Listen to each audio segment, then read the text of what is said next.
What's going on? Leslie Samuel here from IamLeslieSamuel.com, where we're making an impact from home, at home, and beyond. Right now, I'm not at home. I'm in San Diego for social media, marketing world, and as you know, I've made a commitment that I have to record a podcast and publish it every single Monday. And if I don't, I gotta pay $50, $10 to five people, and no, it's not happening. I'm not paying it. We're gonna record this today. We're gonna have a good time doing it. So I'm here at Social Media Marketing World, and I just met. Well, yesterday I met Valerie. Valerie, can you introduce yourself for the people that don't know who you are?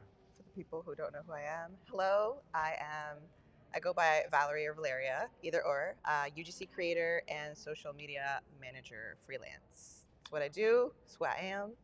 Okay. Yeah. So we're gonna dig into a little bit of her story. Oh boy. We're gonna see where this episode goes. We have no idea where it's going, and that's all good. But we're gonna do all that good stuff. Before I do all of that, of course, I gotta let you know a little bit about the sponsor of this episode, and since I'm doing this on the spot, I gotta figure this out, and we'll see how it goes. But I'm gonna just let you know the sponsor of this episode. This episode is brought to you by Ecamm Live. Ecamm Live, you can check them out at ecamm.com/Leslie. It is the number one, in my opinion, platform for creating and editing, not even, creating professional videos without having to edit. It's what I'm using right now, and it's what we're using to do all the stuff that I'm doing right now. I want to do my little thing. There we go. Now it's on the screen. There we go. It is on the screen. If you check them out at ecamm.com/Leslie, that's going to save you 15% off your first payment. So check them out and tell them I sent you there. All right, that's it. We're going to dive into this episode. So let's do it.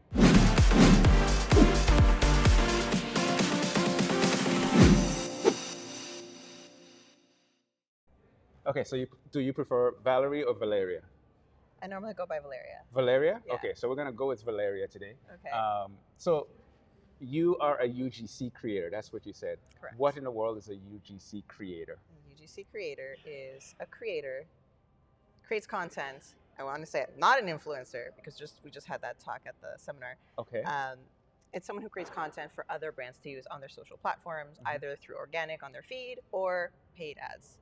Okay, so what's the difference between that and an influencer? Because you made it clear that I'm not an influencer, I'm a UGC creator. What does that mean? Correct. So I do the video production. I either create the briefs or read through the briefs that the brand gives me. Okay. And the influencer, they collaborate with brands so they can market to the influencer's audience. Got it. That's not my selling point. My selling point is I'll create the content for you. I'll create converting content, but it's not that I'm marketing it to my audience, because technically speaking, I don't have an audience. I do, but like that's not my selling point. Okay, that's not your selling point. I'm gonna ask this question. Why? Why do you do this? Like, why? Because it's fun. It's like, fun? Truly and honestly, I enjoy it. Okay. So it's fun to me. It may not be fun to someone else who doesn't enjoy creating. It's just the creativity piece that I feel like I've been lacking for a lot of my life, and I actually get to express. So anything to do with video, photo, content creation. I'm also an artist, like I paint. Okay. So like anything that lets me express. Okay, so you said you hadn't been doing it, you hadn't been expressing that creativity, and now you're doing it now that you're doing this stuff. What were you doing before? I was an airline operations manager for quite a while. Okay. Yes. Not a lot of creativity in there? Not creative problem solving, perhaps. You gotta be real creative, but like, hey, we've got this. These are your resources, very limited, and like make it work. So creative problem solving for sure, but no, not very much creative expression. So yeah. Okay, so you stopped doing that, and now when you stopped doing that, did you go directly into UGC content creation, or were you doing it while you were working? Like, how did that work? How did that transition go? That's a good question. I had the thought in my mind, in my heart, but I was like, I don't know. It's like a dream. Like that's not gonna happen. I started getting educated on it while I was there, but I didn't foresee it to be a profession. Okay. UGC was not as big then as it is like now. Okay. But the transition came about where I like wasn't feeling where I was at professionally at the airlines. Okay. And then the pandemic happened. Oh. So everyone stopped flying. Yeah. Okay. Like slowly but surely, it felt like you can hear a pin drop in the middle of an airport, which was eerie and scary and made everyone question what was going to happen next. You're like, oh my God, it's the uncertainty. So then a lot of us got furloughed. Okay. So furlough essentially means you're technically still on payroll, but we're just not paying you because we don't know if we're going to bring you back. So are they paying you or they're not paying you? They pay you like a teeny tiny little bit. Okay. But you don't know if you're going to have employment like the next month, year, next year. Who knows? Gotcha. Who knows what's going to happen? Like it's uncertain. Yeah. So a lot of people went to different areas. A lot of people did switches. They had to, look for different means. So I freaked out. Okay. That's the first thing I did. All right. Freaked out. Okay, let's get real. I like it. Yeah. I got into painting to calm and soothe my nervous system. Gotcha. Because I was just so overwhelmed from like probably the accumulation of all the years of being in that space, that like environment. So I just created and I painted, and it's like, oh, I enjoy doing this. I like painting. So I thought like, yeah, painting. I ended up creating, fast forward, an oracle deck. Okay. From all the paintings, I've uploaded them digitally, made like a card. Like, you know those like tarot cards? Yeah. But like oracle, because it doesn't follow the format of tarot. And I started to create content to market that. Oh, that was like a passion project. Okay. Yeah. So it was something that you were doing, calm your nerves. I'm just gonna kind of paint. It's a way as a creative outlet and so on. And then you started using marketing to promote it. I'm putting myself in your shoes, and I'm thinking to myself right now that I'm probably like mad stressed out. Like, okay, there's so much uncertainty. I don't know how long I'm gonna be furloughed. I don't know when all of this crazy stuff is gonna be over. Walk me through what your like emotional state is during that time. It's like very surreal, if I'm honest with you. Okay. Because like it's something that I didn't think would happen. Like I'm very type A. Okay. Follow the rules, do it to the T, like do the best that you can, work really hard, like just do what you can. And I feel like I've done that, and it just didn't work out. Like I've overworked myself to distract from feeling emotions. Definitely had to go to therapy to be like, oh, I realized that's something that I do. So I wanted to like deal with that in my own way, which was painting. So that was my emotional state of like, let's I internalize a lot. Not sure if you know that word, but essentially instead of being expressive, I just keep that inside and then wait till I blow up like a nice little fizzy bottle somewhere. But I don't blow up in a way that I'm not aggressive. I'm not like, but I freak out. Yeah. Internally, I'm like a little duck with the feet underwater. Yeah. Like you can see me, I look cool. Yeah, you're just coasting, but underneath you're just like, ah. Gotcha. Yeah. Gotcha. Okay, so how does that get us to UGC? How does that get us to the place where, hey, I'm gonna try to do this as a business? So correct. Yeah. Tell me something about that. So I came across a lot of YouTube videos because creating content is great, but when you first start out, anything, it's not the best. You're not going to be amazing at it. So I created content for the funsies and also to slide in my my little oracle deck to promote it. And I'm like, I need to get better at this. I'm not exactly sure how to go about it. I was just kind of seeing what happens. Yeah. There wasn't no method to my madness. It was just madness. So it was just madness. Yeah. But I ended up learning a lot through YouTube University. Okay. So a lot of that. It's a great place to go. Great place. Yeah. Learned about content creation via like the internet, TikTok, YouTube. Actually, no, not TikTok then, but like Instagram. I came across Latasha James. Okay. She did talk about mostly social media management and content creation. and how, like, the strategy behind that. And so I'm like, okay, I like creating content. Let's see how if I put some thought into this. Okay. It was hard to do it for myself. There were other people that needed my help with social media management and content creation. So I just focused on, like, let's make really good video content. Let's see how we can make it better. And sorry, I'm losing my train of thought here. That's all good. How do we get from there to UGC? Yeah, so you're learning from Natasha James, you're learning from YouTube University, all of these different places, just about content creation. You start doing some social media management and so on. Yes.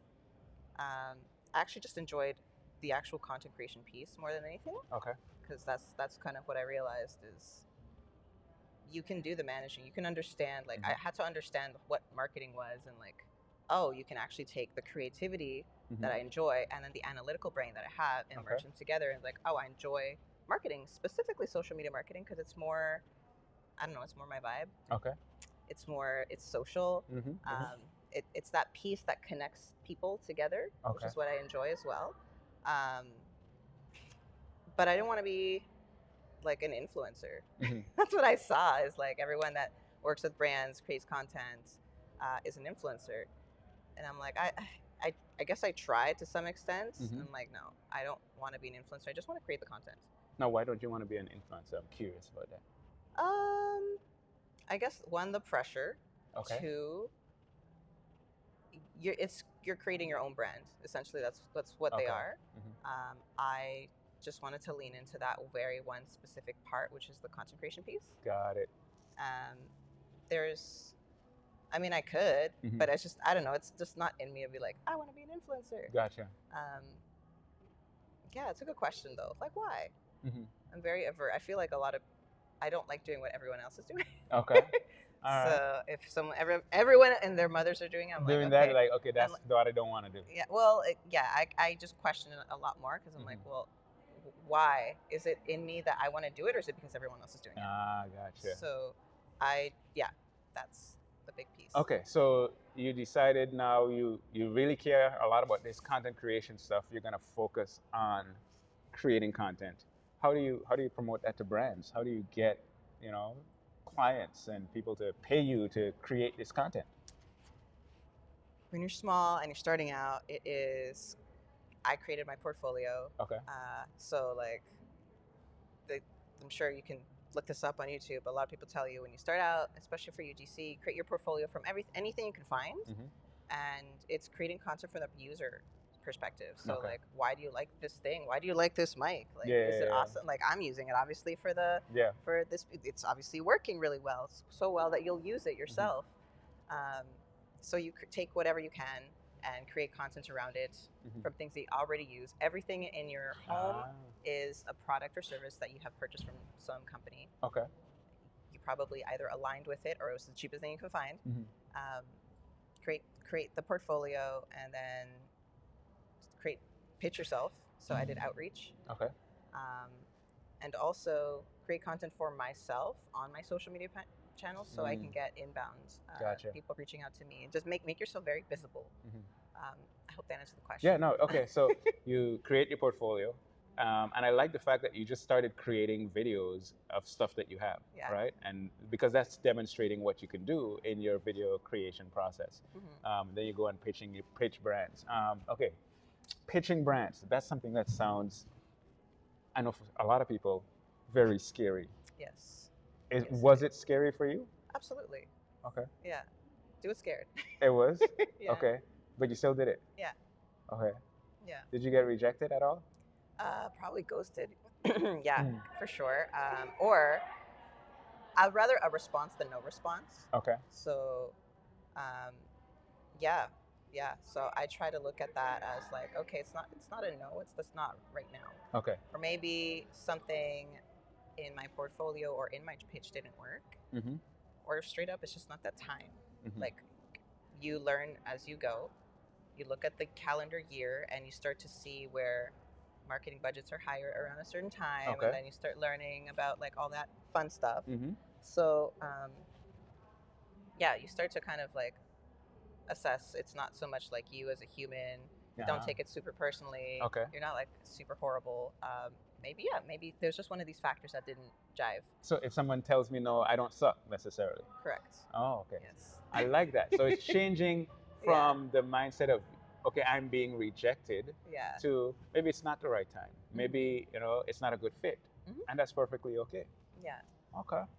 What's been the most challenging part of starting and growing this business? Starting and growing. Starting. Like, That's the biggest, starting was a challenge, huh? Yeah. Yeah. Okay. Starting was a challenge because your brain is going to tell you all these different things of like this, like, why would you even consider this? Like, why you? Why it makes you so special? There really is nothing makes you so special unless just like the actual determination of continuing, kind of like what you're doing is the consistency. Yeah. You're going to pay $50 bucks? Nope. If you don't do it, And no. y'all ain't getting $50 from me. Exactly. All right. We're not doing that. That's why we're posting this podcast. Consistency. Okay. Community. Like listening to people who are actually either wanting to do this or believe in you, that you can do this. Obviously there's an end goal to this being something sustainable, something that you enjoy doing, that fills you up, fills your cup. Okay. Like there's so many different things you could do with your time. Yeah.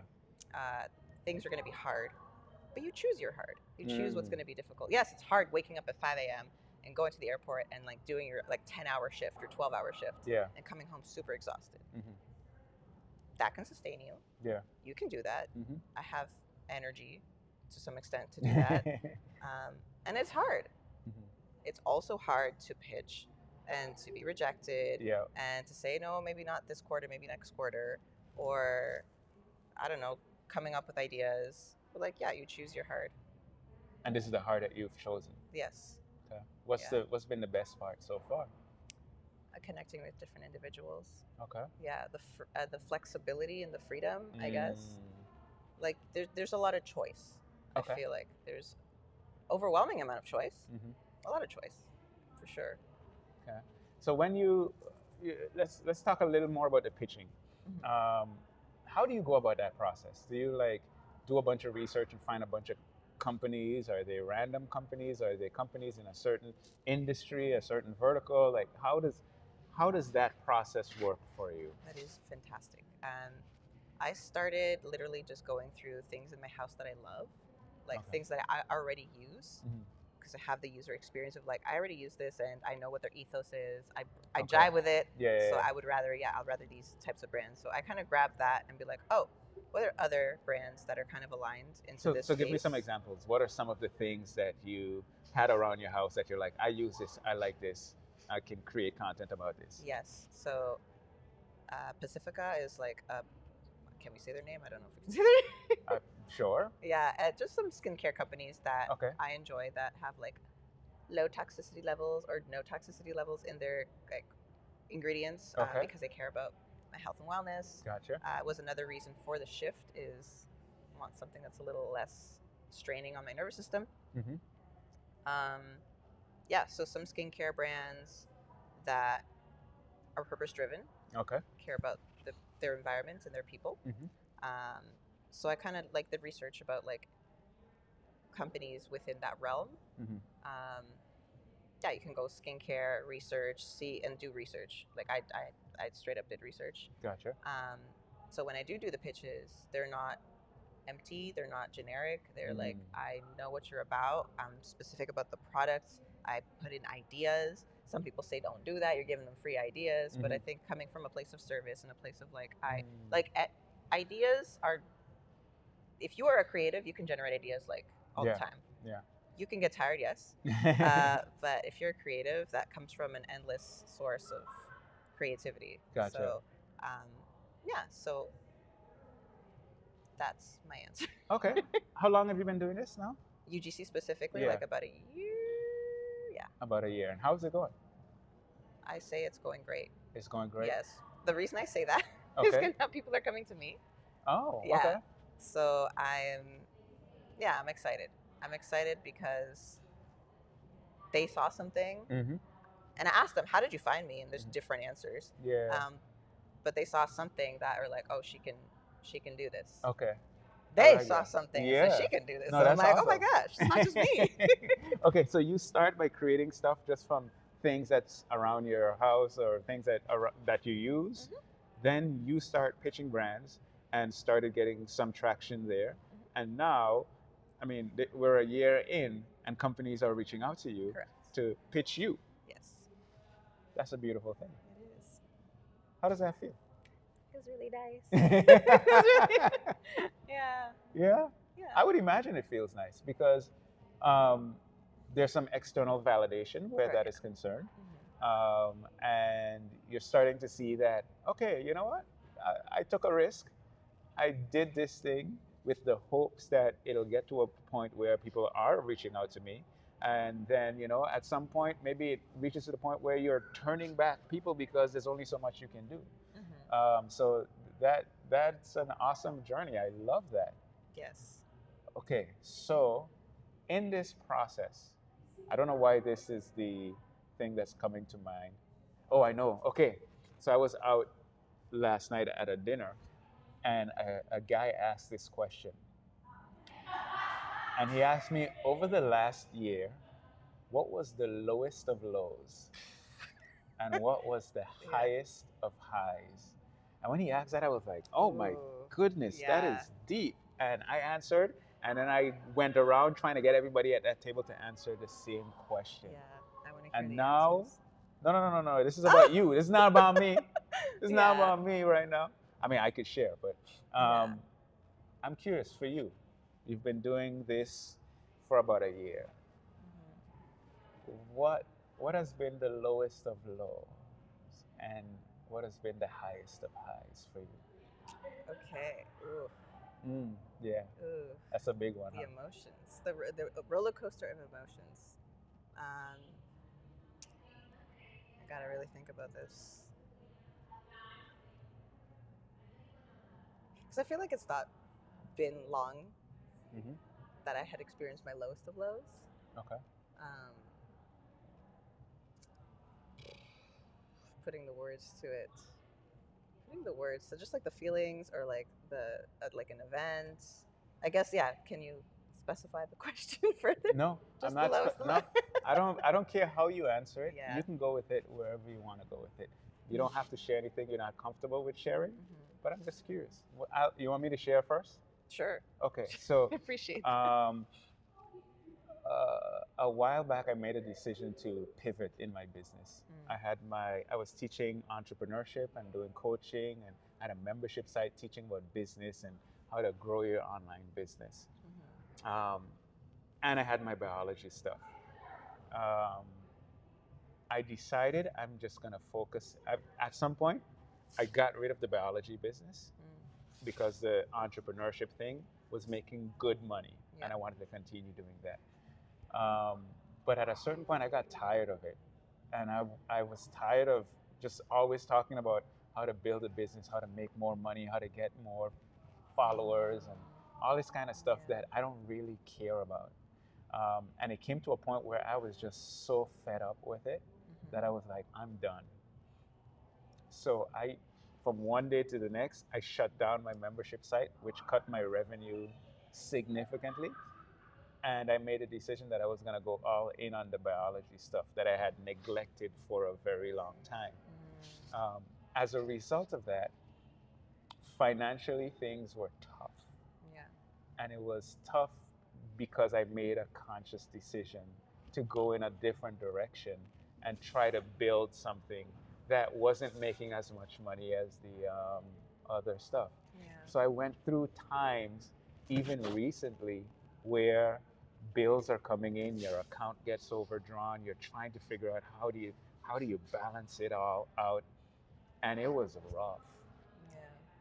Because it's not just me. I'm married. I have 2 kids, um, and that was hard. Yeah. But we felt as if this was what we were supposed to be doing. For us, we felt as if this is where God was leading us. So we made that decision, um, and it's been a rough journey. But in terms of the highest of highs, things have started improving. They're getting better. Everything is growing in the right direction. And just before I came here to social media marketing world, I was invited by Google to come over to their headquarters to talk to the people that are developing their products to share my story and how I use their products and all this good like so it was like a moment of validation like man I made this huge sacrifice and it was rough but it was for something bigger. Things are going in the right direction and now even Google is recognizing that and inviting me in to, to share my story with their team. So that was a high of high for me. Oh, I love that. That's an amazing. Oh my goodness. Yeah. So I feel that. that's an example. Got it. Got it. I feel like I had something similar. Okay. Where you made a decision that was risky, or you felt like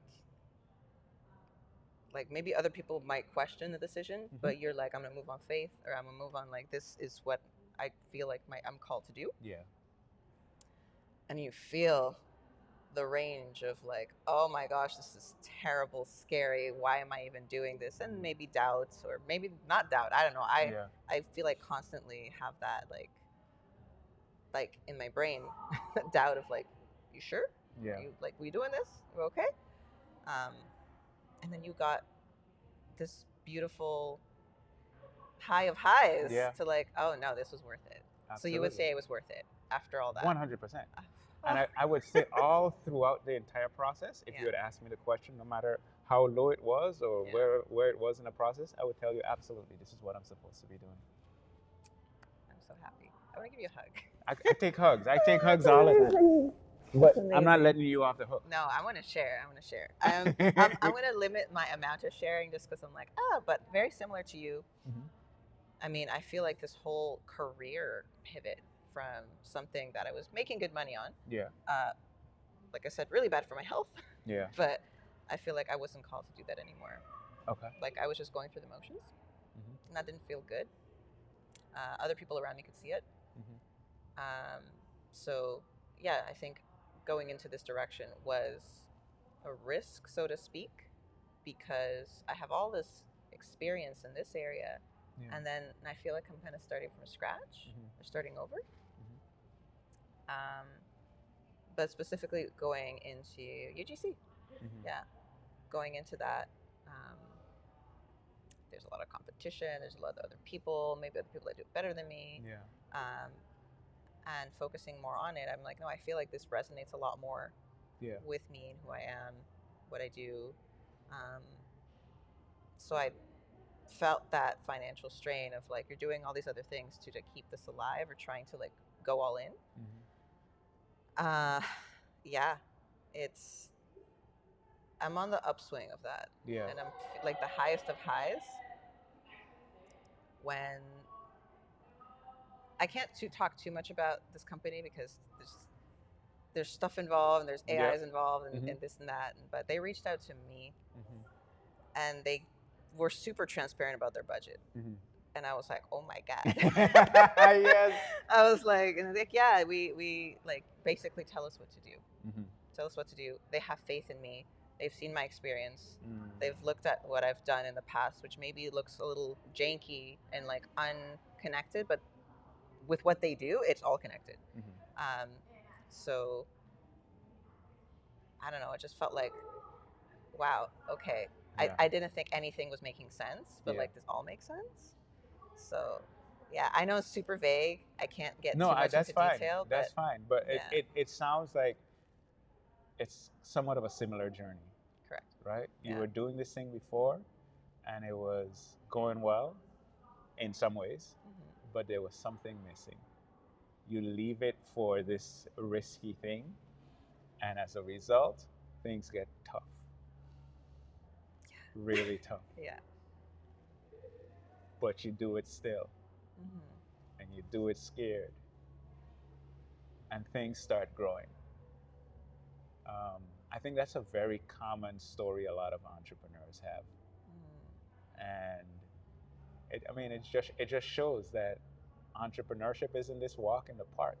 Yeah. It's this thing where we face challenges, and the difference is now the challenges are all on us, right? It's not like this company that is giving you this secure paycheck, right? So that's always a challenge. So what would you say to someone who they're a little earlier in a process, um, and let's say they have just made that big leap, and now it's rough. Like they're in the lowest of lows, where Yeah, or getting there, or they're getting there, yeah, and they could feel it coming, or they're there already, and now they're like, man, should I be doing this? What would you say to that person? I guess why they're doing it. Okay. Like, I would ask them, like, not as in like, why are you doing this, but like, what's your why? What's your why? What got you? What's the light at the end of the tunnel? What is it you hope to get out of this? And believe that can happen. Yeah. A lot of times, like, I've had so many moments where I'm like, I say I believe it's gonna happen, but sometimes I felt like, do I actually believe this thing? Like, am I like blocking myself? Yeah. Do I not believe? I'm not moving in the motions, like, are my actions aligning with like that ideal situation? And sometimes it wasn't. And so to check yourself, I guess, to like, you're asking for rain to fill your 2-ounce cup of water, but you got a 1-ounce cup of water. Like, you got a 1-ounce cup of emptiness. Yeah. Like, do you need to prepare to receive? Are you preparing to receive? Is everything set up in place? Because maybe, yes, this is the trial and tribulation time. But like, if tomorrow your ideal situation would come knocking on your door, are you ready? Are you scrambling and freaking out, or like, oh my God, like, you got to be ready for when that happens? Yeah. That would be one thing that I would say. That it could happen. Are you ready? And do you have your support system of people around you? Because had I not have the few people that I have in my corner, I don't know what I would have done. Got it. I'm not super like a bajillion trillion friends. Yeah. But the very few people that have seen me from scrappy times to now, have seen the change, and they've just been very supportive. Got it. Yeah. I love that. Yeah. I love that. And I love that encouragement, because it does get tough. And being clear on your why, making sure you're ready to receive what can come, and surrounding yourself with a supportive community. I like it. Those are the 3 tips. And those are great tips. I think we're going to wrap it up, but I want to thank you so much, Valeria, for sharing. Well, thank you for having me. Oh, no problem. Thank you for and matching, we're by the way. For those of you all watching the video, we are matching, and we planned this subconsciously. Yes, green for growth. But thank you so much for doing this with me, and I hope you. How's the event for you? We didn't even talk about the event. Man. How's this event for you? Amazing. It's my first time here, and I feel like I'm meeting the people that are on the same wavelength. Yeah. So that's also really like reassuring and nice. Yeah. Yeah, it's really awesome. I don't know what else to say. I'm still in it, so I'll tell you more later. We still got a whole lot more to go, but once again, thank you so much, and thank you for tuning in. Once again, I want to remind you that if you need to produce professional video, but you don't want to have to spend the time editing, you can check out Ecamm Live. Head on over to ecamm.com/Leslie. Use the promo code Leslie, and that's going to save you 15%. But that's all for today's episode, and I'm going to see y'all next time on the podcast. Take care. Bye.